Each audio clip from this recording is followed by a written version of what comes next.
Secunderabad cantonment ఎప్పటి నుంచో రగులుతున్న ఇష్యూ. కంటోన్మెంట్ బోర్డుని గ్రేటర్లో విలీనం చేయకుండా 5 ఏళ్లుగా ఎన్నికలు నిర్వహించకుండా ఏదో ఒక సాకుతో దాటిస్తూ పోతోంది కేంద్రం. కంటోన్మెంట్ల కోసం కొత్త చట్టం లేదు, విలీనంపై స్పష్టత లేదు. మొత్తంగా 5 ఏళ్లుగా కంటోన్మెంట్లలో ప్రజాస్వామ్యమే లేదు. కంటోన్మెంట్ ఇంకెన్నేళ్ల పాటు ఇలాగే ఉంటుంది? స్థానిక ఎమ్మెల్యే శ్రీ గణేష్ దీక్షతోనైనా ఈ వివాదానికి ముగింపు దక్కుతుందా? అసలు కంటోన్మెంట్ కథ తేలేదెప్పుడు?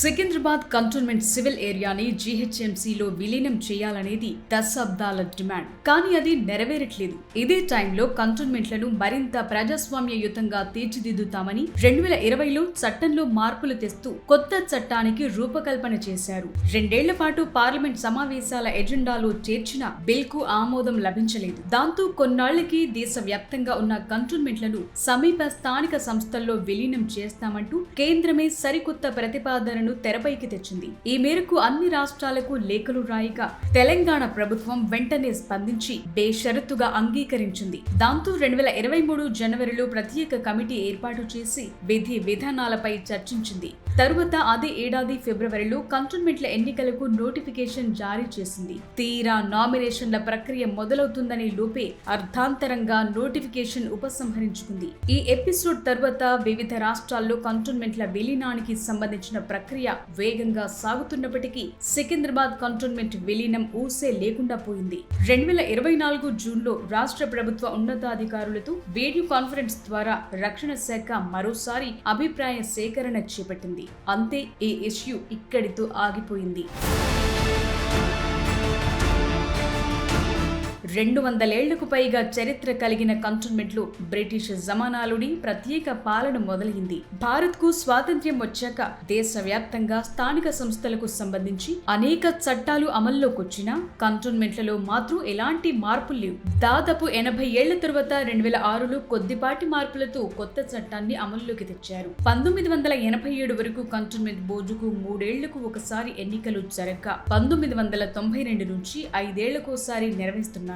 3 ఏళ్ల కిందట కంటోన్మెంట్లని స్థానిక సంస్థల్లో విలీనం చేయాలని కేంద్రం నిర్ణయించిన సికింద్రాబాద్ విషయంలో మాత్రం ఒక్క అడుగు కూడా ముందుకు పడట్లేదు. తెలంగాణ ప్రభుత్వం నో అబ్జెక్షన్ సర్టిఫికేట్ ఇచ్చినా ఈ విషయం మాత్రం తేలట్లేదు. ఇందుకు ప్రధానంగా కొన్ని అడ్డంకులు కనిపిస్తున్నాయి. కంటోన్మెంట్ లో రక్షణ అవసరాలకు కేటాయించిన భూములను సైన్యం తన దగ్గరే ఉంచుకుంటోంది. కానీ పౌర ప్రాంతాల్లోని లీజు భూములు, పాత గ్రాంట్ భూముల యాజమాన్య హక్కులు ఎవరికుండాలి అన్నది ప్రధాన వివాదం. ఈ భూముల బదిలీ ప్రక్రియ అత్యంత క్లిష్టంగా మారింది. కంటోన్మెంట్ బోర్డుకు ఉన్న వేల కోట్ల అప్పులను, ఉద్యోగుల పెన్షన్ బాధ్యతలను ఎవరు భరించాలి అనేది కూడా ఇప్పుడు చర్చకొస్తోంది. కంటోన్మెంట్ ప్రాంతంలో డ్రైనేజ్, తాగునీరు, రోడ్ల వంటి మౌలిక సదుపాయాల కల్పనకు భారీగా నిధులు అవసరం. తాజాగా కంటోన్మెంట్ బోర్డు పాలక మండలి పదవీ కాలాన్ని కేంద్రం మరో ఏడాది పొడిగించింది.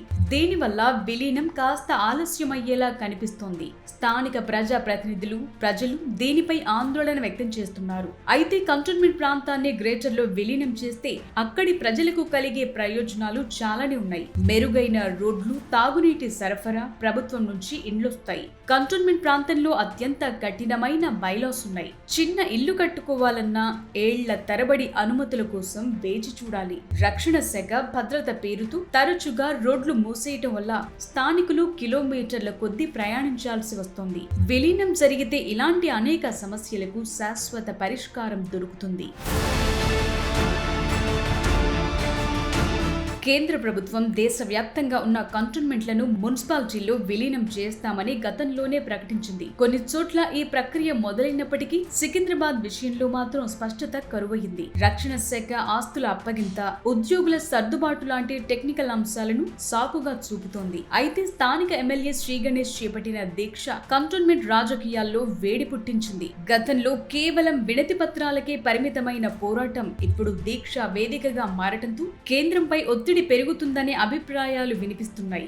రాజకీయాలకు అతీతంగా స్థానిక ప్రజలు సైతం ఈ పోరాటానికి మద్దతు తెలుపుతున్నారు.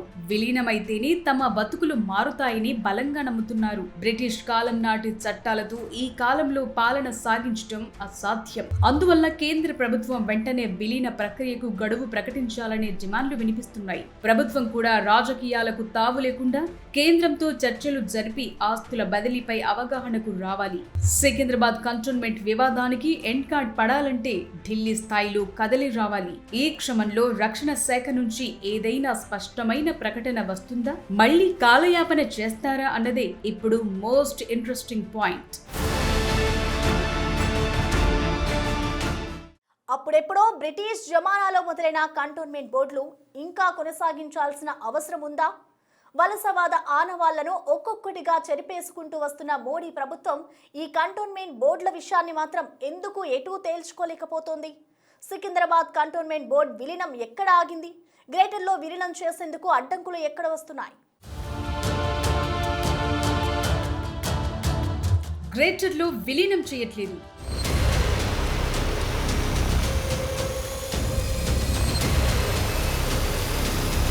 కంటోన్మెంట్ల కోసం కొత్త చట్టం తేవట్లేదు.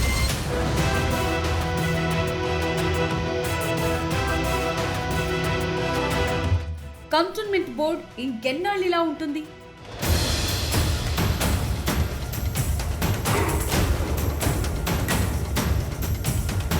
సికింద్రాబాద్ కంటోన్మెంట్ విలీనం అంశం తెలంగాణ రాజకీయాల్లో దుమారం రేపుతోంది. దశాబ్దాల కాలంగా పరిష్కారం కాని ఈ సమస్య స్థానిక ఎమ్మెల్యే శ్రీ గణేష్ చేపట్టిన దీక్షతో మరోసారి పెద్ద ఎత్తున చర్చకు దారితీసింది.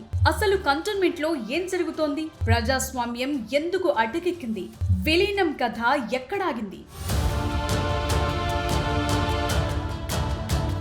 సికింద్రాబాద్ కంటోన్మెంట్ దేశంలోనే రెండో అతి పెద్ద కంటోన్మెంట్ బోర్డు. ఇక్కడ 4 లక్షల మంది జనాభా నివసిస్తున్నారు.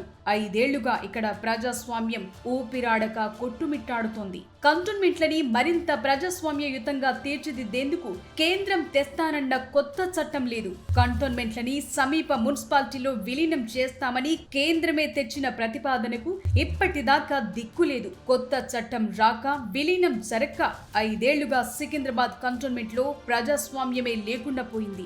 ఇదేమని అడిగితే ప్రతిసారి ఏదో ఒక సాకుతో దాటేయటమే తప్ప ఒక్క అడుగు కూడా ముందుకు పడట్లేదు. కంటోన్మెంట్లలో ప్రజాస్వామ్యాన్ని కాపాడాలని కొందరు కోర్టుకు వెళ్లినా ప్రయోజనం లేదు. కొద్ది రోజుల క్రితమే ఢిల్లీ హైకోర్టు ఎన్నికలపై తేల్చాలంటూ కేంద్రానికి స్పష్టమైన సూచన చేసింది. దాంతో కేంద్ర ప్రభుత్వం ఎలా స్పందిస్తుందన్నది ఆసక్తిగా మారింది. 2023 జనవరిలో సికింద్రాబాద్ కంటోన్మెంట్ తోనే విలీన ప్రక్రియ మొదలుపెట్టిన కేంద్రం ఓ కమిటీ ఏర్పాటు చేసింది. అది ఒక్కసారి మాత్రమే సమావేశమైంది. అందులో ఏం చర్చించారో ఇప్పటిదాకా బహిర్గతం కాలేదు. ఇదిలా ఉంటే కంటోన్మెంట్ బోర్డు ఎన్నికలు జరిగి 11 ఏళ్లు దాటింది. 2015లో జరిగిన ఎన్నికల తర్వాత మళ్లీ ఇప్పటి వరకు బోర్డుకు ఎన్నికలు జరగలేదు. 5 ఏళ్ల సాధారణ పదవీ కాలంతో 2020లోనే గడువు ముగిసిన కేంద్రం ఏదో ఒక సాగుతూ నామినేటెడ్ సభ్యులతోనే బండి లాగిస్తోంది. ప్రజా ప్రతినిధులు లేకుండానే 5 ఏళ్లుగా బోర్డులో అధికారుల పాలనే కొనసాగుతోంది. ప్రజాస్వామ్యానికి పాతరేస్తూ ప్రత్యేక పాలన కొనసాగించడంపై ప్రతిపక్షాలు నిలదీస్తున్నా కేంద్రం స్పందించడం లేదు. 8 మంది అధికారులు, 8 మంది ప్రజా ప్రతినిధులతో కూడిన బోర్డు స్థానంలో 4 ఏళ్లుగా వెరిట్ బోర్డునే కొనసాగిస్తున్నారు. స్థానిక మిలిటరీ స్టేషన్ కమాండర్ అధ్యక్షుడిగా, చీఫ్ ఎగ్జిక్యూటివ్ ఆఫీసర్ సభ్య కార్యదర్శిగా వ్యవహరించే బోర్డులో కేంద్ర ప్రభుత్వం నియమించే సివిలియన్ నామినేటెడ్ మెంబర్ మరో సభ్యులుగా ఉంటారు. ఈ పోస్టుకు బీజేపీ నేతలను మాత్రమే కేంద్ర ప్రభుత్వం నామినేటెడ్ సభ్యుడిగా నియమిస్తూ వస్తోంది. 2015 ఎన్నికల తర్వాత Secunderabad cantonment board nominated member గా తొలి 3 ఏళ్లు రామకృష్ణ ఉన్నారు. 2025 జనవరి నుంచి భానుక నర్మదా నామినేటెడ్ మెంబర్ గా ఉన్నారు. తాజాగా ఆవిడ పదవీ కాలాన్ని మరో ఏడాది పాటు గాని కొత్త పాలక మండలి కొలువుదీరేంత వరకు గాని పొడిగిస్తున్నట్లు కేంద్ర రక్షణ శాఖ joint secretary Rakesh Mittal gazette notification జారీ చేశారు. సికింద్రాబాద్ కంటోన్మెంట్ బోర్డుతో పాటు దేశంలోని 55 కంటోన్మెంట్ బోర్డుల గడువును ఏడాది పాటు పొడిగించారు. కంటోన్మెంట్ ప్రాంతంలో స్థానిక ప్రజల సమస్యలు వినేందుకు వార్డు సభ్యులు లేకపోవడంతో సామాన్యులు అధికారుల చుట్టూ తిరగలేక అవస్థలు పడుతున్నారు. రాష్ట్ర ప్రభుత్వం నుంచి రావాల్సిన నిధులు, కేంద్రం ఇచ్చే గ్రాంట్ల మధ్య సమన్వయం లేక రోడ్లు, డ్రైనేజ్, తాగునీటి వ్యవస్థలు చిన్నభిన్నమయ్యాయి. 5 ఏళ్లుగా ఎన్నికలు జరపకుండా నామినేటెడ్ సభ్యులతోనే పాలన సాగించడాన్ని స్థానికులు తీవ్రంగా నిరసిస్తున్నారు. స్థానిక ఎమ్మెల్యే శ్రీ గణేష్ సైతం కేంద్రంపై తీవ్ర స్థాయిలో విమర్శలు చేస్తున్నారు. తక్షణమే కంటోన్మెంట్ బోర్డు ఎన్నికలు నిర్వహించి ప్రజాస్వామ్యాన్ని కాపాడాలని కోరుతున్నారు. కేంద్రం వైఖరికి నిరసనగా ఆయన నిరాహార దీక్షకు దిగారు. కంటోన్మెంట్ బోర్డుని మున్సిపల్ కార్పొరేషన్ లో విలీనం చేసేదాకా తమ పోరాటం ఆగదని ఎమ్మెల్యే స్పష్టం చేశారు. అనేక సంవత్సరాల నుంచి ఇది విలీనం కావాలి, భారతదేశానికి స్వతంత్రం వచ్చిన స్వతంత్ర భారతదేశంలో ఉన్న మనకి ఇప్పటికి స్వతంత్రం లేకుండా అదే బ్రిటిష్ చట్టాలు పాలన ఉంది కాబట్టి దాని నుంచి విముక్తి చెందాలంటే ఇది జిహెచ్ఎంసీ విలీనం అయితే డెవలప్మెంట్ అవుతుందని, ఇది ఇప్పుడు జరగకుండా ఎప్పుడు జరగదు కాబట్టి ప్రతి సంవత్సరం నోటిఫికేషన్, గెజిట్ నోటిఫికేషన్ ఇచ్చి ఎప్పుడైనా మా రోజు 1 ఇయర్ కానీ బీజేపీ ప్రభుత్వం, కేంద్ర బీజేపీ ప్రభుత్వం మాకు గెజిట్ ఇస్తుంది. గెజిట్ ద్వారా అది 1 సంవత్సరం అన్నారు గారు, 6 సంవత్సరాలు కాలే, 7 అయినా కాదు కాబట్టి ఖచ్చితంగా ఇప్పుడు మనం అందరం పోరాడి విలీనం చేసుకోవాలని అందరిలో వచ్చింది. కేంద్ర ప్రభుత్వం కంటోన్మెంట్ బోర్డును గ్రేటర్ మున్సిపల్ కార్పొరేషన్ లో విలీనం చేయకుండా, ఎన్నికలు నిర్వహించకుండా ప్రజాస్వామ్యాన్ని ఖూనీ చేస్తోందనే విమర్శలు వినిపిస్తున్నాయి. కంటోన్మెంట్ ప్రాంతం అభివృద్ధి చెందాలంటే కార్పొరేషన్ లో విలీనం కావటమే ఏకైక మార్గమని ఇక్కడి స్థానికులు చెప్తున్నారు. కంటోన్మెంట్ ప్రాంతం కేంద్రం ఆధీనంలో ఉండడంతో 3 దశాబ్దాలుగా అభివృద్ధిలో వెనుకబడి ఉందని ఆరోపణలు కూడా వినిపిస్తున్నాయి. నిధుల లేమితో తాగునీరు, ఇంటర్నల్ రోడ్లు, డ్రైనేజ్ లాంటి కనీస సౌకర్యాలు కూడా సరిగా అందటం లేదని ఇక్కడి జనం చెప్తున్నారు. ఇప్పుడు గనుక గ్రేటర్ లో విలీనం చేయకపోతే పోరాటం ఉధృతం చేస్తామని హెచ్చరిస్తున్నారు.